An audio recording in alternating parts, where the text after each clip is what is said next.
Siguria është rritur ndjeshëm në Belgjik, ku autoritetet kanë vendosur ushtar në rrugët e qyteteve për të mbrojtur komunitetin hebre pas një vale sulmesh shqetësuese. Masat vinë në një moment kur tensionet ndërkombëtare po reflektojnë gjithnjëherë më shumë edhe në terrenin evropian.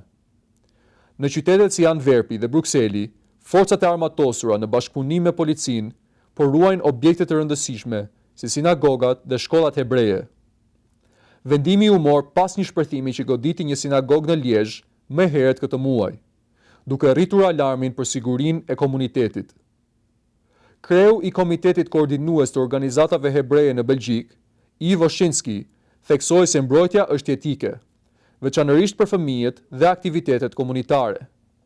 Ai u shpreh se ndonse prania e ushtarëve sjell një ndjenjë sigurie, shqetësimi mbetet i lartë. Masat e shtuara të sigurisë vijnë gjithashtu pas incidenteve të rënda në Holland, ku një sinagogë në Rotterdam u përfshi nga zjarri dhe një shkollë hebreje në Amsterdam u godit nga një shpërthim. Paralelisht në Londër, 4 ambulanca të një organizate hebreje u dogjen, duke shtuar frikën për sulme të koordinuara.